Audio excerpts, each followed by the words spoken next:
안녕하세요. 재밌는 정치 즐거운 보 언제나 듣고 싶은 이야기만 하고 싶은 수능 개념 정치를 맡은 박보미입니다. 네, 선생님이 오늘 여러분에게 잔소리 하나를 하려고 합니다. 잔소리가 아니라 앞으로 1년간 여러분이 좌우명이라고 생각하실 걸 말씀드리겠습니다.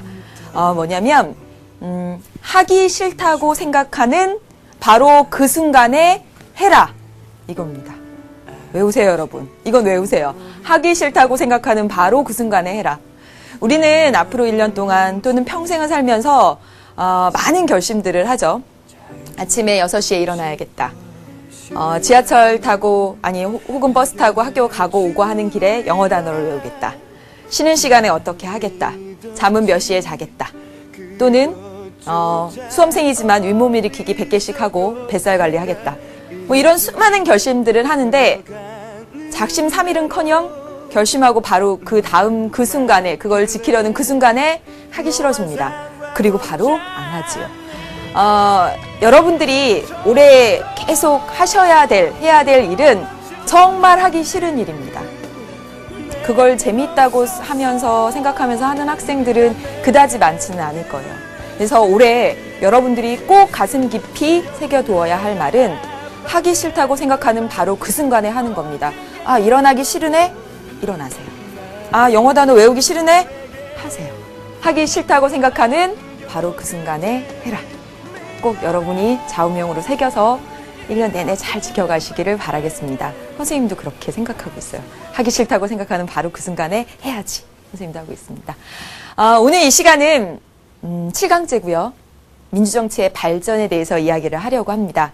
그래서 영상을 하나 이렇게 준비했습니다. 나오고 있죠. 여러분 지식 채널 2에서 나오는 한 장면인데요. 여러분 그 멘트가 보이시나요? 모든 사람에게 같은 권리를 달라. 이렇게 하는 멘트가 나왔습니다. 무슨 얘기냐면 선거권 확대 과정에 대한 그런 이야기입니다. 여러분이 한번 찾아서 보시면 되겠지만 프랑스는 전 인구의 170분의 1만이 선거권을 가졌었고 영국이 여자까지 선거권을 모두 다 준 것은 1928년에 가서야. 미국은 흑인들이 선거권을 획득한 것은 1965년이 돼서야. 그것도 87km라는 길고 긴 길을 걸으며 투쟁한 결과로 그렇게 얻어냈습니다.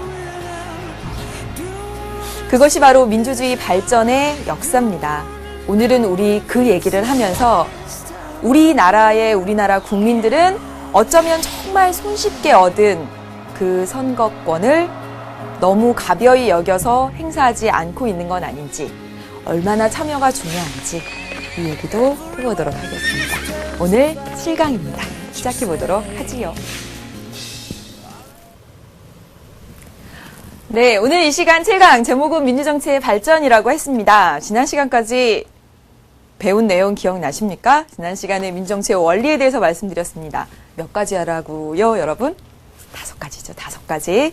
5가지 민주정치 원리에 대해서 공부를 했습니다. 민주정치의 원리라고 하는 것은 민주주의를 실현하기 위한 제도며 수단이 된다. 민주주의를 하는 나라라면 이 5가지 원리가 있어야 된다라고 말씀을 드렸었죠. 그래서 그 5가지 원리는 바로 국민주권이었고요. 따라갑시다. 국민주권이었고요. 국민이 주인이라면 스스로 통치할 수 있었어야죠. 스스로 통치하는 방식에 직접하고 간접이 있는데 현대 민주주의 사회에서 대부분의 국가들이 채택하고 있는 대의제하고 있어야지만 민주주의라고 했습니다. 국민주권, 대의제. 세 번째 뭐였죠? 헌법이 세워져 있어야 한다라고 말씀을 드렸었죠. 어떤 헌법? 기본권을 보장하겠다는 그 내용이 담겨 있는 헌법이 세워져 있어야지만 민주주의, 입헌주의 세 번째 말씀드렸었고, 권력이 나누어져 있어야지만 민주주의가 될 수 있다. 독재, 한 사람이 모든 권력을 행사하고 있으면 안 된다. 그래서 권력 분립 말씀드렸었습니다. 그리고 마지막으로 지방자치 말씀드렸었어요. 자, 여러분 한 가지만 지난 시간에 민주정치 원리 5가지 했는데 그 가운데 한 가지만 용어를 또 말씀드리면, 자, 여러분 권력 분립은 민주정치의 원리 네 번째로 말씀드렸던 내용입니다. 그런데 여러분, 권력 분립을 선생님이 이렇게 두 가지로 그렸어요. 어떻게 그렸냐면 입법부, 행정부, 사법부 하는 국가의 통치기관이 어떤 한 기관이 비대하거나 어떤 한 기관이 아주 작거나 이런 것이 아니라 동등하게 서로 나눠지고 견제와 균형을 이루어야 한다고 해서 이것을 수평적 권력 분립이라고 부릅니다. 수평적 권력 분립이라고 불려요. 왜 수평적이라는 말을 쓰냐면요. 대등한 분립이기 때문에. 그런데 또 하나 있죠, 여러분. 기억나시죠, 여러분? 어떻게요? 모든 권력을 중앙정부가 다 갖는 것이 아니라 어때요? 지방정부에 나누어 줍니다. 그래서 지방의 일은 지방 스스로 볼 수 있도록 해주지요. 그래서 여러분 지금 이 모양을 보시면 어때요? 수직적으로 권력을 분립한 겁니다. 수직적 권력 분립이죠. 그래서 우리는 이 수직적 권력 분립을 뭐라고 부른다? 지방자치라고 부른다. 까지 오늘 말씀을 드리겠습니다.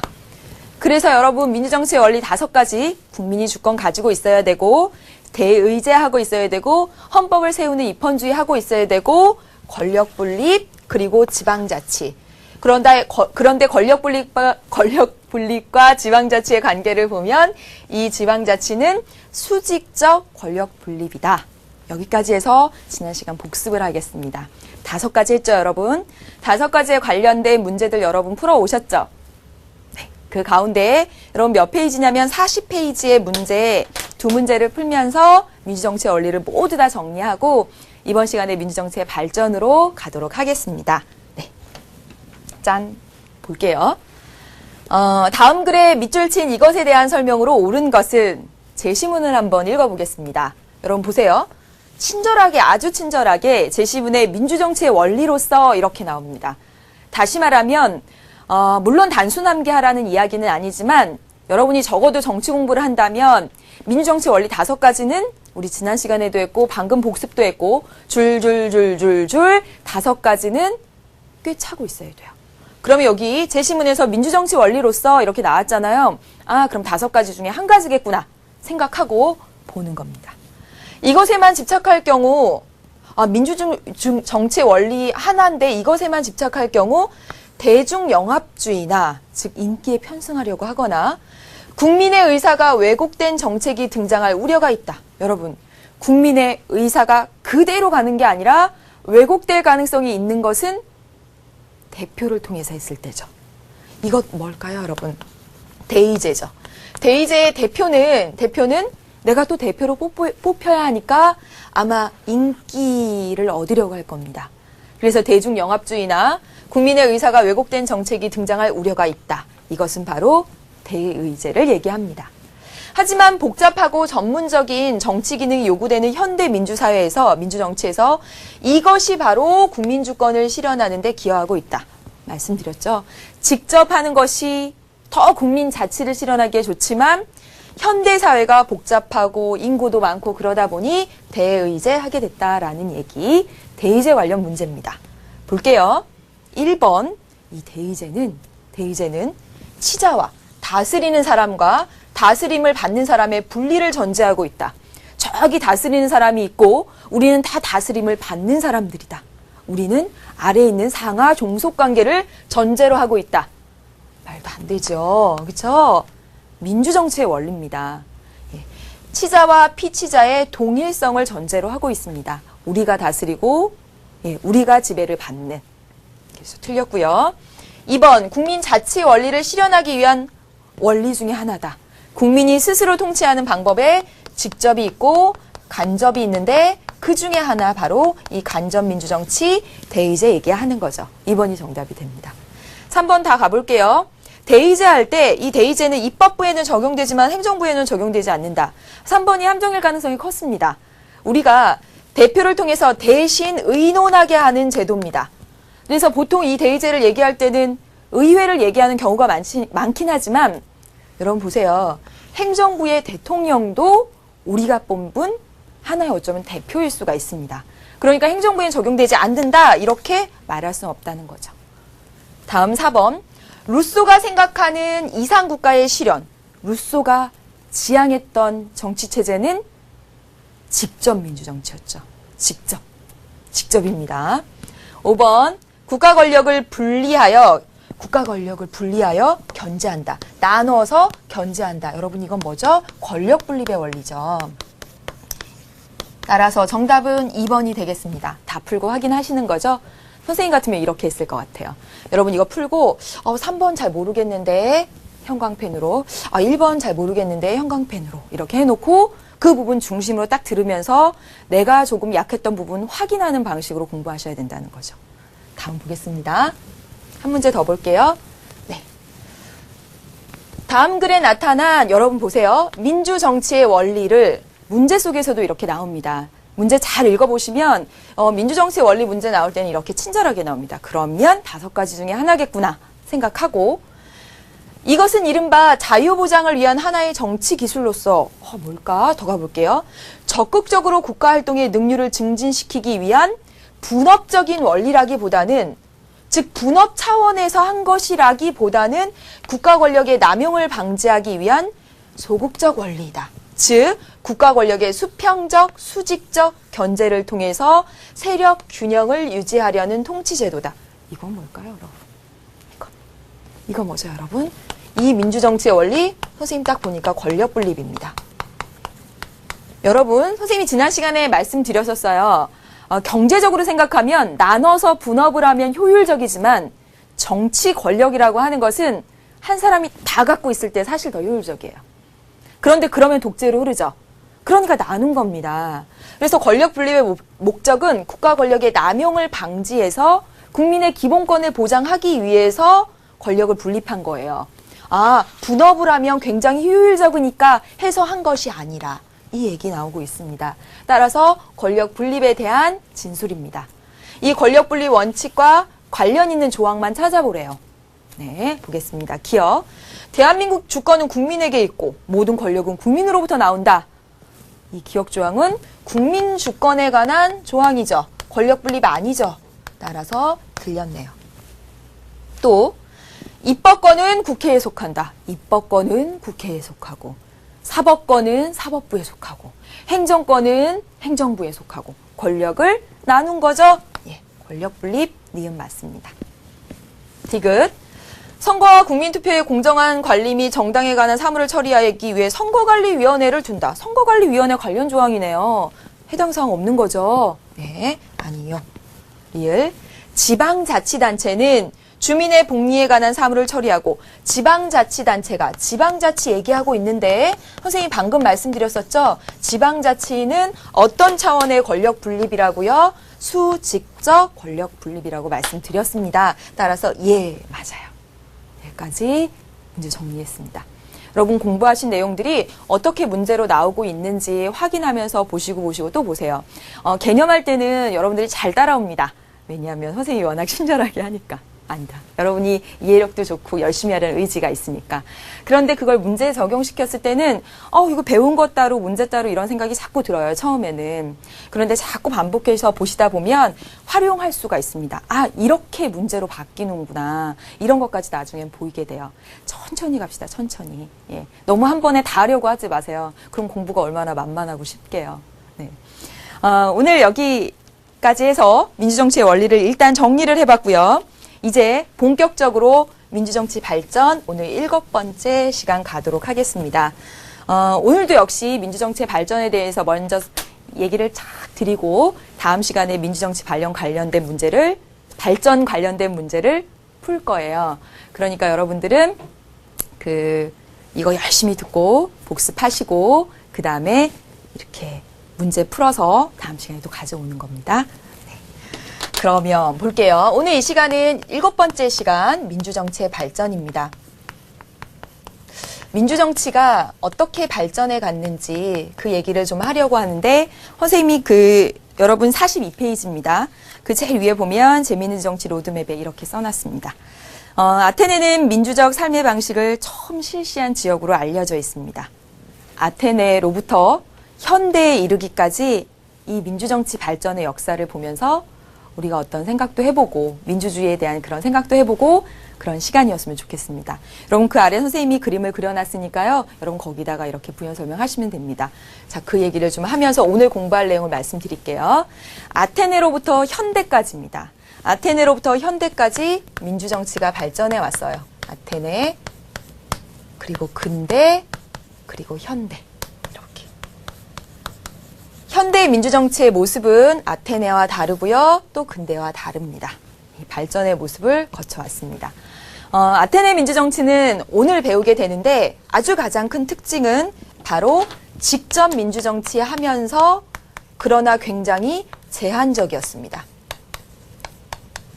그 이유는 왜 제한이다라고 이야기를 하냐면 그 이유는 바로 이 아테네 시민은 노예가 아닌 자유민인 여자가 아닌 남자, 아이가 아닌 성인.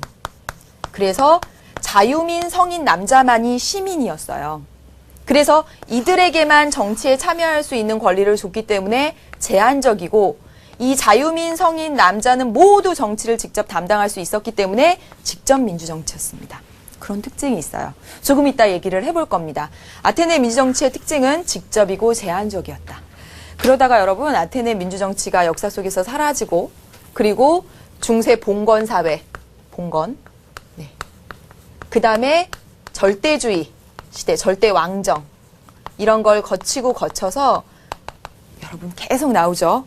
뭐가 일어나냐면 시민혁명이 일어납니다. 이 시민혁명 이후에 근대 민주정치가 열려요. 민주주의가 열려요. 근대 민주주의의 특징을 딱 보면 이제 시민혁명과 산업혁명 이후에 인구가 많아졌어요. 직접 하기가 어려워요. 그래서 간접하고, 빨간색으로 썼었어야 되는데, 간접하고요. 그리고 역시나 제한적입니다. 제한적인 이유는, 여러분 쓸게요. 제한적인 이유는 이때 시민은 누구였기 때문에 돈 많은 부르주아였습니다. 부르주아. 만. 그래서 제한적이었습니다.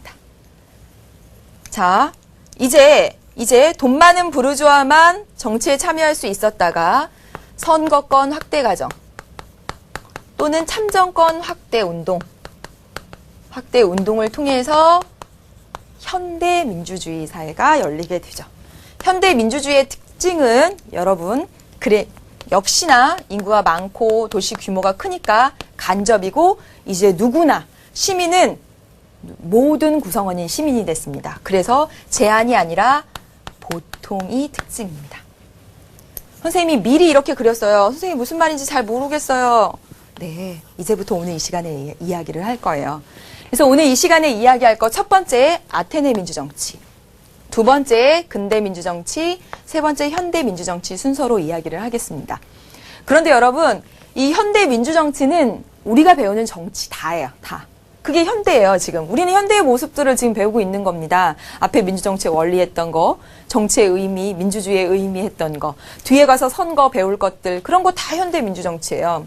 그래서 이 부분이 오히려 여기서는 비중이 작고요. 아테네와 근대 민주정치를 중심으로 살펴보고 시험에 특히나 잘 나는 건 아테네 민주정치입니다. 아테네 민주정치가 가장 시험에 잘 나요. 네. 그러면 자, 핵심적인 키워드를 말씀을 드렸습니다. 이건 기억하고 있어야 돼요. 아테네는 직접인데 제한. 근대로 시민혁명을 계기로 해서 근대로 넘어왔다. 간접인데 제한. 선거권 확대운동, 참정권 확대운동을 통해서 현대로 왔구나. 간접인데 보통. 이거 기억한 상태에서 하나 들어가서 이야기를 해보도록 하겠습니다. 네. 그러면 첫 번째 뭐부터 공부해야 된다고요? 첫 번째. 아테네 민주정치부터 보도록 하겠습니다. 아테네 민주정치. 벌써 말씀을 드렸어요. 특징을 벌써 말씀을 드렸습니다. 어떻게요? 뭐라고 말씀드렸습니까? 직접이면서 제한적이었다고. 직접 할 수 있었던 이유는요. 아테네가 굉장히 작은 도시국가였기 때문이었습니다. 소규모의 공동체였기 때문에 직접 민주정치가 가능했어요. 자, 여러분. 당시에 아테네의 자유민 성인 남자는 기록에 따라 다르긴 하지만 3만 명에서 4만 명 정도였다고 해요. 여러분, 그 여의도 광장 가보셨나요? 네? 여의도 광장이라고 하나? 여의도 공원인가요, 이제? 여의도 공원에 사람이 꽉 이렇게 차서 쓰면 5만 명 정도? 뭐 더 빽빽히 쓰면 더 많이 쓰겠지만 약 5만 명 정도의 사람들이 다 이렇게 모일 수가 있답니다. 예, 그럼 단상을 마련해 놓고 5만 명이 모여가지고 공연을 볼 수도 있고 그렇죠. 다시 말하자면 당시 아테네의 성인 남자가 자유민 성인 남자가 한 3, 4만 명 정도밖에 안 됐기 때문에 이들이 다 모여서 직접 정책 결정을 한다는 것은 가능했다라는 거예요. 소규모의 공동체이기 때문에 아유, 오늘 왜 이렇게 발음이 막 거리죠? 네, 직접 민주정치가 가능했습니다. 게다가 이 아테네에는요, 아테네사에 노예가 있었는데 노예가 생산을 다 담당해줬습니다. 농경 뭐 등등. 예? 그리고 여성이 가사 일을 다 담당했었어요. 지금은 아니죠? 네. 그래서 자유민 성인 남자만이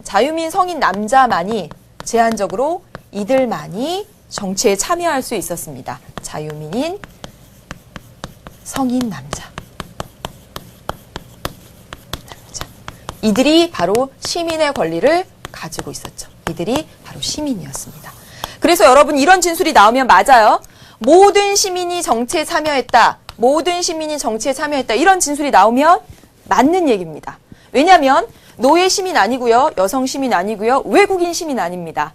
자유민 성인 남자만 시민이기 때문에 모든 시민이 정치에 참여했다라고 말하면 제한민주주의, 제한적인데 맞는 진술입니다. 함정으로 많이 나옵니다. 네, 첫 번째 특징 봤고요. 이제 두 번째 아테네 민주정치 제도를 한번 보도록 하겠습니다. 제도. 아테네 민주정치 제도는 크게 세 가지로 이야기를 할 수 있고요. 사실은 여러분 한 가지만 기억하시면 돼요. 이 한 가지. 뭐냐면 바로 민회입니다. 민회. 이 민회는 누구로 구성되냐면 바로 이 시민으로 구성됩니다. 예, 시민으로 구성됩니다. 시민 누구요? 자유민, 성인 남자는 모두 참여할 수 있습니다. 민회. 다시 말하면 이런 식이에요. 우리나라 국회의원들 299명이 오늘 국회 회의가 열리네. 국회의원들만 갈 수 있죠? 저는 못 가는 거잖아요. 당시에는 성인 남자, 자유민 성인 남자 시민이라면 오늘 회의가 열리네. 이렇게 간다는 거예요. 바로 이 민회가 뭐냐면 최고 여기요. 빨간색으로 쓸게요. 최고 의결 기관입니다. 네. 그래서 이 민회에서 법도 만들었고요. 입법, 세금도 정했고요. 외국과의 외교 문제 이런 것도 민회에서 했습니다. 그리고 민회에서 했던 또 중요한 일 중에 하나는 바로 도편 추방제였습니다. 조금 이따가 부가 설명을 드리도록 할게요. 그래서 아테네 민주정치의 거의 전부가 민회다라고 생각하시면 됩니다. 이 민회에서 모든 시민들이 참여해서 직접 의사결정이 이루어졌던 거죠. 그런데 여러분, 선생님이 말씀드렸다시피 이 민회는 굉장히 덩치가 커요. 그렇죠? 이 평상시에도 막 그렇게 왜냐하면 3, 4만 명으로 이루어져 있으니까. 그래서 이렇게 여기에 제출할 입법안이나 법률안이나 또는 언제 민회 회의를 하지 이런 것 등을 결정할 수 있는 좀 이렇게 좀 작고 그런 조직이 좀 필요했던 거예요. 그게 바로 뭐냐면 평의회입니다. 평의회. 평의회입니다. 네.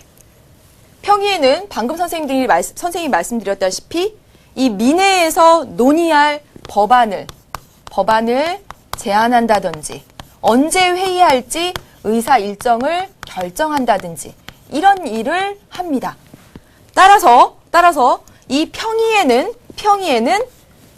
이 전체 아테네 시민들의 대표기관이다라고 말하면 안 되는 거예요. 여러분 대표기관이 있으면 그거는 직접 민주정치가 아니라 간접 민주정치잖아요. 그러니까 평의회는 이 민회의 덩어리가 너무 크고 평상시에 운영하기가 너무 어려우니까 효율성을 위해서 법안을 제안하거나 의사 일정을 조율하거나 하는 식으로 만들어진 겁니다. 그래서 민회 구성원 가운데 뭐해서요? 추첨하거나 이번에 너 가서 평의회 가서 좀 봉사 좀 하지? 추첨하거나 또는 윤번. 이게 번호할 때 번이고요. 윤이 윤활유, 번호가 돌아가는 거. 돌아가면서 가서 평의에 가서 이런 역할들을 했다는 거예요. 또 부족별로 역시나 또 추첨해가지고요. 배심원을 뽑았습니다. 그래서 법정을 운영을 했습니다. 그래서 아테네 민주정치의 정말 큰 특징을 보면 바로 이 추첨에 있습니다. 선거를 하는 게 아니라 추첨을 함으로써 아테네에서 태어난 성인 남자 자유민 시민이라면 누구나 일생에 한 번쯤은 공직을 담당할 기회가 있었던 거죠. 직접 민주정치입니다. 여러분 어렵지 않죠? 아테네 민주정치의 가장 핵심은 민회다. 민회는 모든 시민으로 구성된다. 이 말 틀린 말 아니에요. 시민이 자유민 성인 남자니까 모든 시민으로 구성되고 최고 의결기관이 민회입니다. 평의회를 대표기관으로 생각하시면 절대 안 된다라고 말씀드렸어요. 그러면서 이 민회에서 이루어지는 일 가운데 하나가 도편추방제다라고 말씀을 드렸죠. 그러면 도편추방제가 뭔지 정리를 하는 것으로 아테네를 마치도록 하겠습니다. 저희 가서 도편추방제를 정리해 볼게요. 네, 이제 도편추방제. 여러분은 몇 페이지 보시면 되냐면요. 쫙 넘기셔서 43페이지입니다. 43페이지에 보시면 교과서 엿보기라고 해서 오스트라키스모스 이렇게 써놨어요. 이게 바로 도편추방제입니다. 이 도편추방제를 오스트라키스모스라고 불린대요. 아테네에서는 그렇게 불렀대요. 왜 도편추방제라고 부르냐면요. 도자기 편, 조각에 추방할 사람 이름을 적어서 추방하는 제도예요. 나쁜 사람 이름을 적어서. 이걸 좀 유식하게 써볼게요. 이 도편추방제는 국가에 해를 끼칠 것 같은 아주 위험 인물을 어디 도자기 조각에다가 비밀 투표를 해요. 비밀 투표를 해서 어디로요? 국외로 추방하는 제도입니다. 아테네 민주정치를 지금 배우고 있지만 사실은 아테네에서도 이 민주정치까지 오기 이렇게 험난한 과정들이 있었어요. 아테네도 왕정도 있었고요. 왕이 다스리다가 귀족이 다스리다가 돈 많은 사람들이 다스리다가 그러다가 그 민주정치 이전에 뭐였냐면요, 여러분. 참주정치가 있었습니다. 참주정치. 이 주자가 왕, 내가 주인이노라 할 때 주인이고요. 이 참자가 어떤 참자냐면요. 선생님 써왔는데 주제넘을 참자. 제가 한자 잘 모르니까 주제넘을 참자. 그래서 주제넘게 내가 주인이노라 이렇게 하는 사람들이 나타난 거예요. 그 전에 민주정치 전에. 그래서 아테네 민주정치가 이제 막 꽃을 피우면서 바로 우리 직전에 그렇게 주제넘게 내가 왕이라고 하는 사람들이 있었었는데 그런 사람들 또 나타나서 이 민주정치를 방해하면 안 되니까 아예 그렇게 주제넘게 내가 왕이라고 할 것 같은 사람은 그런 국가에 해를 끼칠 만한 위험한 인물을 미리 찾아내서 도자기 조각에다 써서 해외로 추방하자. 라는 제도입니다. 그래서 이 제도의 의의는 참주의 출현을 예방하는 그런 목적이 있었어요. 네. 그런데 단점은요. 어떤 라이벌을 제 참주가 될 거야 라고 사람들을 현혹해가지고 제 참주될 것 같아. 그래서 그 사람을 국외로 이렇게 쫓겨나게 하는, 즉 유력한, 사실은 되게 유능한 정치인인데 유력한 정치인을 추방하는 정쟁의 도구로 전락하기도 했습니다. 도구가 되기도 했습니다. 아주 유능한 정치인을요 추방하는 그런 라이벌 간의 그런 대립 속에서 그런 문제점을 나타내기도 했다라는 거죠. 그래서 자 보세요. 유력한 정치인을 추방하는데 사람들이 어머 정말 제 참주가 될 것 같아 라고 동그라미를 쳤죠. 투표했잖아요. 그래서 중우정치의 폐단이 나타난다. 어리석은 다수의 정치. 어리석을 우자, 다수의 중자. 그래서 어리석은 다수의 정치의 폐단이 나타날 수 있었다까지 정리를 했습니다. 아셨죠, 여러분? 도편추방제 말씀드렸고요. 도편추방제 내용이 별로 어렵지 않은데도 불구하고 6월, 9월 수능 이렇게 해서 평가원에서 참 좋아하는 주제입니다. 자주 나오고요. 우리가 배웠던 거 가운데 이 도편 추방제는 국민 소환제랑 비슷하다. 유사하다까지 가겠습니다. 국민 소환제 다음 시간에 배우게 되는데요. 국민이 이 선거를 통해 선출한 대표를 투표를 통해서 그 자리에서 물러나게 합니다. 그래서 도편 추방제랑 유사해요. 다음 시간에 배우게 됩니다. 아셨죠? 여기까지 해서 아테네 정리했습니다. 아테네 정리하실 때 핵심은 직접이다, 제한이다. 제한인 이유는 자유민 성인 남자만 했으니까. 그러나 이렇게 말하면 맞다. 모든 시민이 정치에 참여했다. 그럼 맞다. 시민이 자유민 성인 남자니까. 되셨죠? 민회 기억하셔야 된다라고 말씀을 드렸고요. 평의회가 대표기관이 아니다라고 말씀드렸고, 그리고 도편 추방제까지 했습니다. 됐죠? 이제 두 번째 가겠습니다. 이제 두 번째. 아이고. 네. 두 번째 가겠습니다. 여러분, 두 번째는 선생님이 이렇게 넓게 좀 그릴 거예요. 네, 넓게 그릴 겁니다. 두 번째, 근대 민주주의죠. 근대 민주주의 이야기를 하겠습니다. 여러분, 근대 민주주의 이야기를 하면서 이 사건을 이야기하지 않을 수가 없습니다. 이 사건 뭐죠? 계속 얘기하는 이 사건. 바로 시민혁명이죠. 여러분, 민주주의의 의미할 때도 시민혁명 이야기를 했었어요. 그렇죠? 시민혁명 이후에 새로운 사회가 열린 근대 민주주의 사회. 네, 그런 이야기를 했었죠. 그래서 시민혁명을 빼놓고 근대 민주주의를 이야기할 수 없는데, 자, 그렇다면 이 시민혁명을 일어나게 한 사상적 배경은 무엇일까? 이 얘기를 먼저 해야 되겠고요. 사상적 배경은 무엇일까? 이 얘기를 먼저 해야 되겠고, 그렇다면 진짜 일어났던 시민혁명은 무엇이 있을까? 3대 시민혁명 이야기를 해야 되겠고요. 시민혁명 결과 이 근대 민주주의가 탄생했는데 이 근대 민주주의는 어떤 의의를 가지고 어떤 한계가 있었는지 그 얘기를 하면 되겠습니다. 되셨어요? 내가 무엇을 공부하는지 알고 가야 돼요. 근대 민주주의입니다. 두 번째, 시민혁명을 계기로 했어요. 시민혁명이 일어난 배경부터 보겠다라는 말씀입니다. 여러분, 선생님이 뭐라고 썼냐면 사상적 배경입니다. 우리가 세계사를 배우거나 역사를 배울 때는 정말 무슨 이런 역사적 사건이 있으면 정말 많은 배경이 있잖아요. 그런데 우린 정치 시간이잖아요. 그렇기 때문에 사상적 배경만 하겠다라는 겁니다. 무슨 사상적 배경? 시민혁명을 일으키게 한 정치 사상적 배경을 이야기하겠다라는 겁니다. 그래서 사상적 배경 이렇게 말이 나와요. 여러분, 사상적 배경은 크게 세 가지로 이야기를 할 수가 있고요. 사상적 배경 세 가지를 암기해서 써라. 이렇게 절대로 안 나오니까 외울 생각은 절대로 하지 마시고 지금 듣고 이해하시면 됩니다. 시민혁명을 일으키게 된 사상적 배경, 첫 번째, 천부인권 사상입니다. 천부인권 사상. 같은 말로 이렇게도 얘기합니다. 자연권 사상이다 라고. 천부인권에 뭐가 있냐면 여러분, 뭐 있냐면 네, 생명, 자유, 내 재산을 지킬 권리, 이런 것이 대표적으로 천부인권입니다. 자, 보세요. 내 생명을 지킬 권리, 내 재산을 지킬 권리, 내가 자유로울 권리는 하늘이 부여한 거야. 하늘이 준 나의 기본적인 권리란 말이야. 자연스럽게 내가 가진 건데 왕, 왜 나한테 뭐라 그래? 바로 그겁니다. 시민혁명은 절대 왕에 대한 저항이잖아요. 그렇죠? 절대 왕에게 저항하게 된 그런 사상적 배경 중에 첫 번째가 선부인권 사상이라고요. 생명, 자유, 신체, 네, 재산. 이거 하늘이 준 거라는데 왕 왜 뺏으려고 난리야? 이겁니다. 선부인권 사상 첫 번째.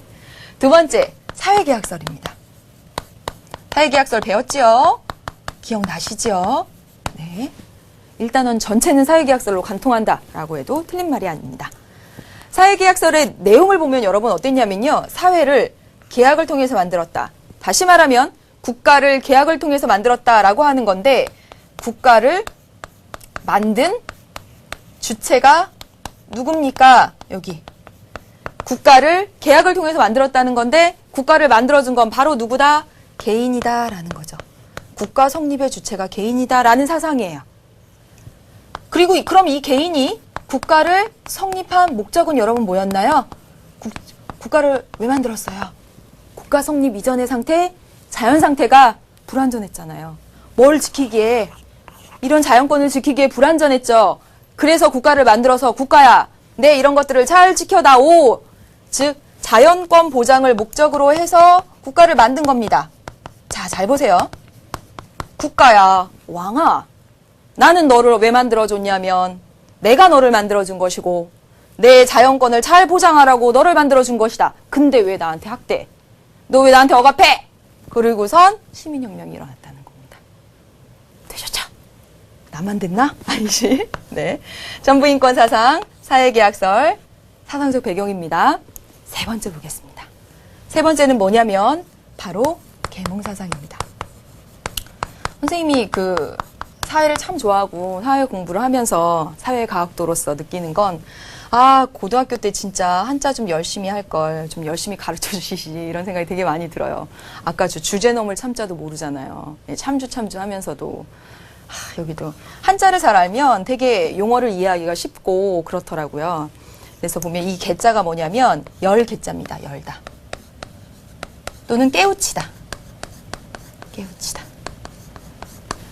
그리고 몽은 뭐냐면요. 여러분 이 몽자는 비몽사몽하다 할 때 그 몽자입니다. 꿈속에 있어요. 어리석음 속에 있어요. 어리석을 몽자. 이런 겁니다.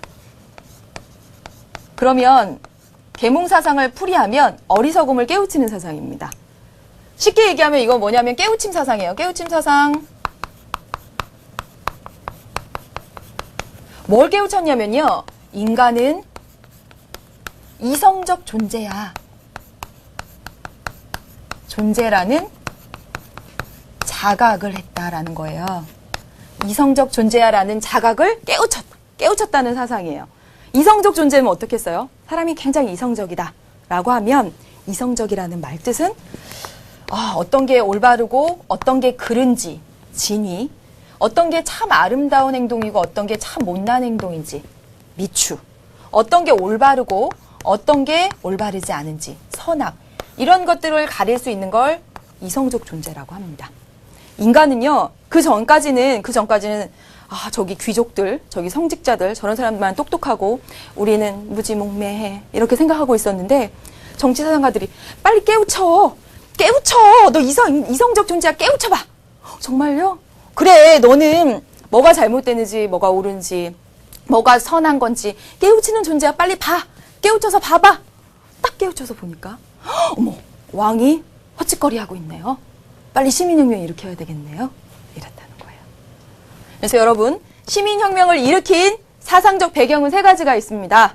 선부인권사상, 사회계약설, 그리고 계몽사상, 깨우침 사상입니다. 이러한 사상적 배경을 근거로 해서 시민혁명이 열렸습니다. 3대 시민혁명이죠. 3대 시민혁명입니다. 역사 시간 아니니까 선생님은 이 3대 시민혁명의 역시나 정치적 의의를 봅니다. 정치적 의의를. 영국에 명예혁명이 있었고요. 명예혁명. 그리고 미국의 독립혁명이 그 다음입니다. 순서. 여러분, 절대로 연도를 외우거나 이런 일을 하면 가만두지 않겠습니다. 그리고 프랑스 대혁명이 일어났습니다. 네. 선생님 뭐 말씀드렸죠? 시민혁명의 의의입니다. 정치적 의의를 보는 겁니다. 영국의 명예혁명이라고 불린 이유는 혁명인데 피를 안 흘려서 명예롭다라고 해서 명예혁명이라고 이름을 붙였습니다. 명예혁명의 원인을 보면 제임스 2세도 안 외우셔도 됩니다. 절대로요. 전제정치. 제임스 2세가 독재를 막 한 거예요. 그래가지고 의회에서 이 제임스 2세를 물러나게 하기 위해서 제임스 2세의 딸, 시집가 있는 딸 메리와 사위를 불러드립니다. 너네 왕으로 추대해줄게. 빨리 군대 몰고 와. 아버지가 독재 심하단다야. 이렇게 불러드린 거예요. 그래서 메리랑 윌리엄이 군대 끌고 들어옵니다. 그리고 무서워진 제임스 2세는 프랑스로 도망을 가죠. 그래서 피 한 방울 안 흘리고 혁명을 이루어냈어요. 그래서 명예혁명이라고 합니다. 자, 보세요. 의회가 제임스 2세 쫓아내고 윌리엄이랑 메리 데리고 왔죠. 윌리엄이랑 메리가 얼마나 만만하겠어요. 그러니까 윌리엄이랑 메리가 오자마자 윌리엄이랑 메리한테 이거 냅니다. 권리장전을 딱 하고 내밉니다. 여러분, 권리장전이라는 용어 되게 많이 보셨죠? 의회가 내민 이 권리장전은, 이 장자는 뭐냐면 글장자입니다. 글장, 문장할 때 그 장자. 이 전자는 법전할 때 이 전자예요. 그래서 권리장전의 뜻은 뭐냐면 권리를 적은 글입니다. 그럼 자 보세요. 의회가 새로 왕을 불러들여가지고 윌리엄하고 메리한테 권리를 적은 글을 딱 내놨어. 그럼 어떤 권리를 적은 글을 내놨을까요? 우리 의회 좀 존중해주고 우리 의회 이런 사람이야. 우리 권리를 좀 지켜줘. 그거겠죠. 그렇죠. 우리 권리장전의 내용을 한번 여러분 볼게요. 여러분은 어디 보시면 되냐면요. 선생님이 친절하게. 네, 여러분 지금 44페이지 하고 있잖아요. 44페이지에 그 권리장전. 예, 거기 좀 보세요. 네, 여기. 선생님이 여기 보고 말씀을 드릴게요.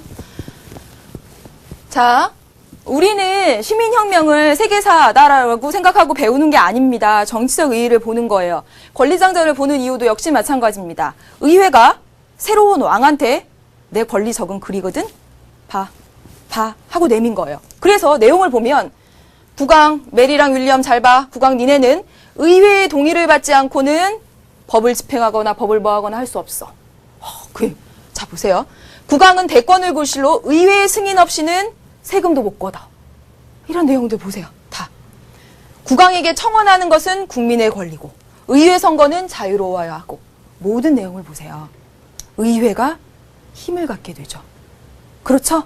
이제 다시 가겠습니다, 여러분. 되게 뒷걸음져서. 네. 자, 보세요. 그럼 이 권리장전을 통해서 나온 정치적 의의는 뭐냐면 바로 의회주의입니다. 오케이. 이해되세요? 이해돼야 돼요? 어려울 거 없죠? 또 하나 보세요. 또 하나 뭐냐면 입헌군주제의 정착입니다. 여러분, 입헌군주제는 뭐랑 다르냐면 절대군주랑 다릅니다. 절대군주랑 달라요. 예. 입헌군주는 군주가 있긴 있는데, 왕이 있긴 있는데 헌법을 통해서, 법을 통해서 제약받는 군주예요. 자, 보셨죠?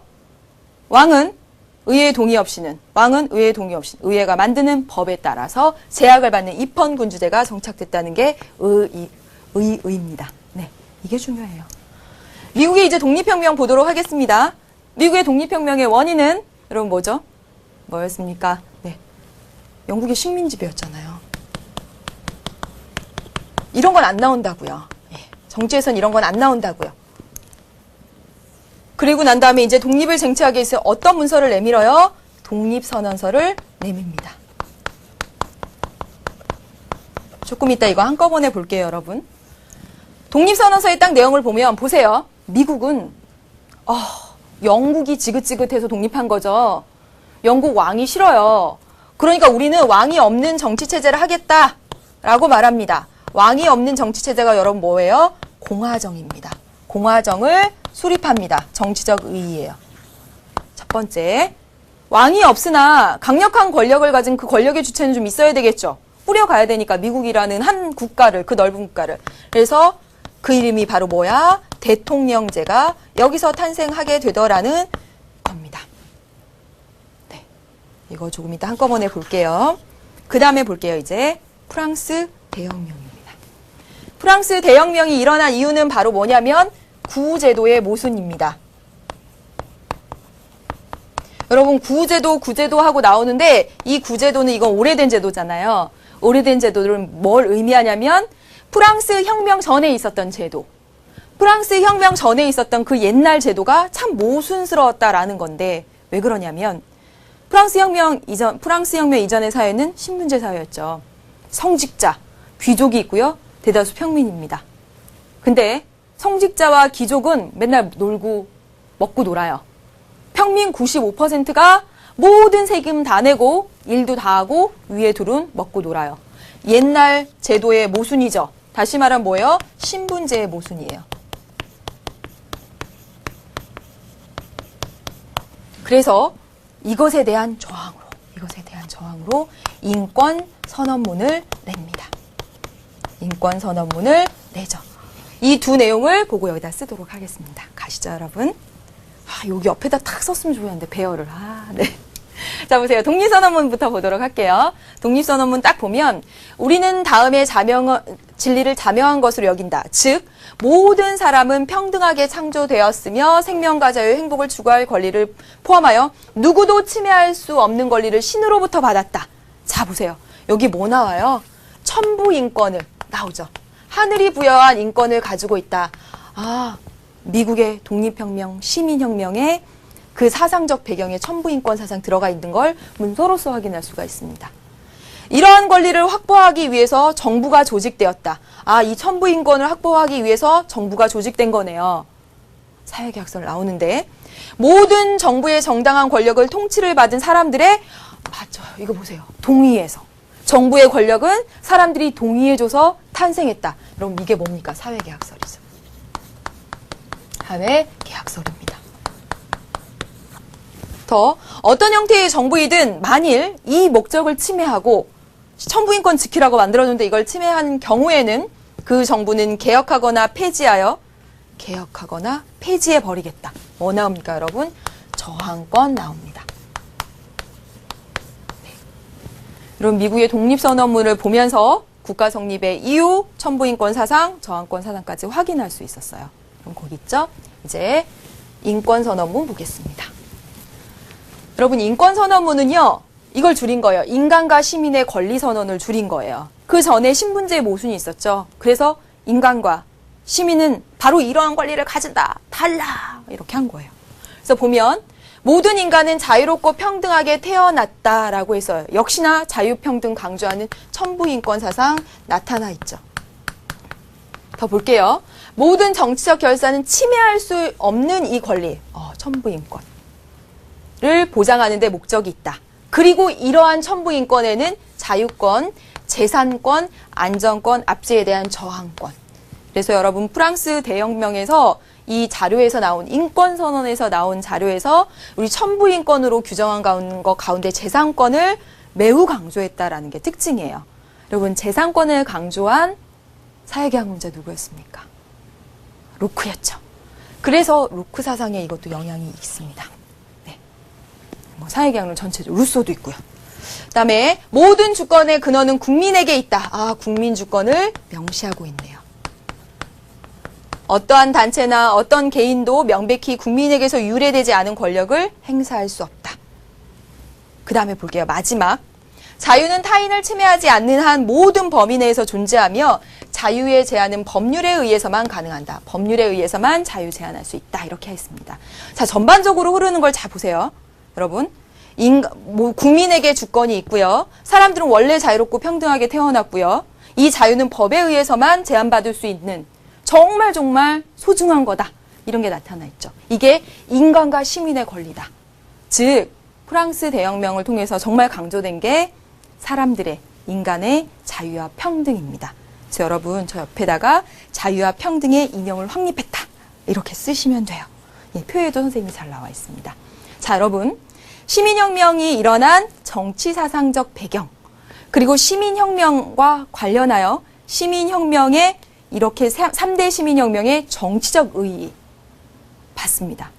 그럼 이제 결론적으로 이 3대 시민혁명을 거쳐서 근대 민주정치의 의의와 한계를 좀 보도록 할게요. 주의의 의미와 한계. 의의와 한계. 일단 의의는요. 입헌주의의 바탕을 둔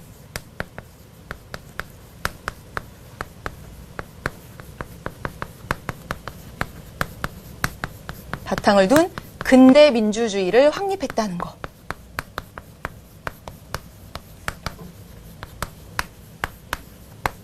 그렇죠. 자, 보세요. 선생님이 말씀드렸던 것 중에 하나가 이 왕에게 저항해서 시민에게 권리를 달라. 그리고 시민혁명을 일으켰어요. 우리는 자유롭고 평등한 존재야. 우리 억압하지 마. 이렇게 강조했던 그 시민들은 못 믿었다라고 했습니다. 왕이 그것을 지켜줄까? 그래서 헌법에다가 기본권을 보장해달라고 권력을 분립하라고 헌법에다 썼습니다. 그래서 입헌주의를 확립시켰어요. 기본권 보장이라는 걸 확립시킨 근대 민주주의를 탄생시켰다는 데 의의가 있습니다. 그런데 한계가 있죠. 한계 볼게요. 이 시민혁명 당시 시민혁명에 참여했던 많은 사람들은 국민주권이라고 주장했지만 국민주권이다, 국민에게 주권이 있다 라고 주장했지만 결국은 부르주아들만의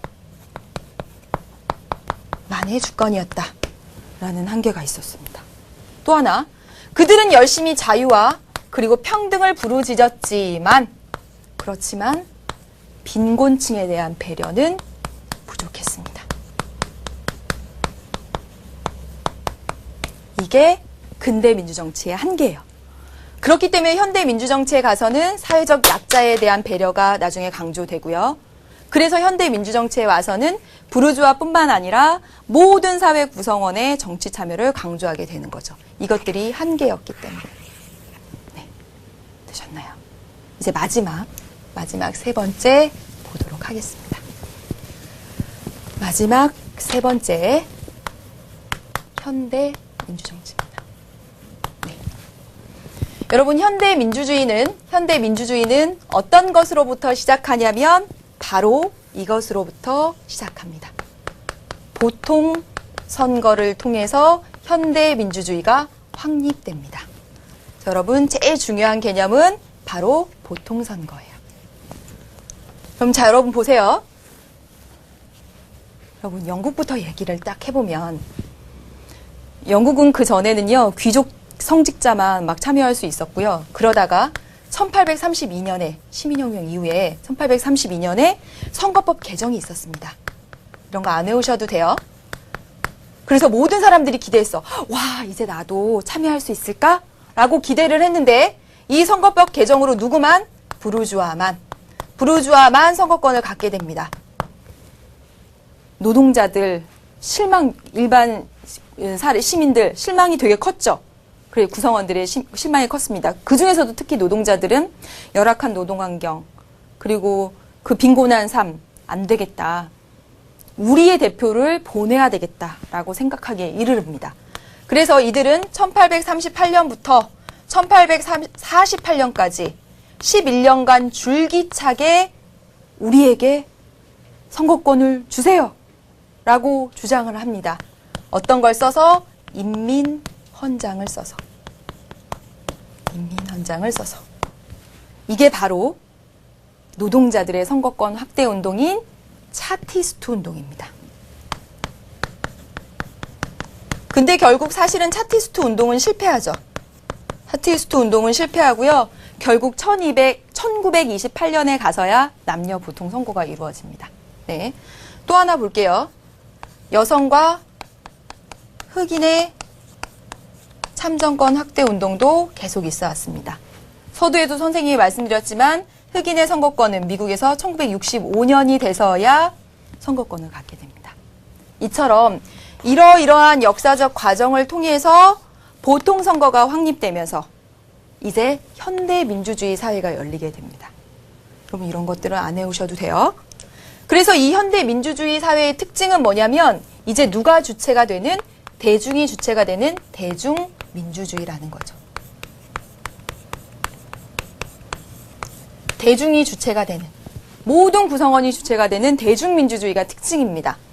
그런데 보세요. 현대 민주주의는 어떤 모습이다?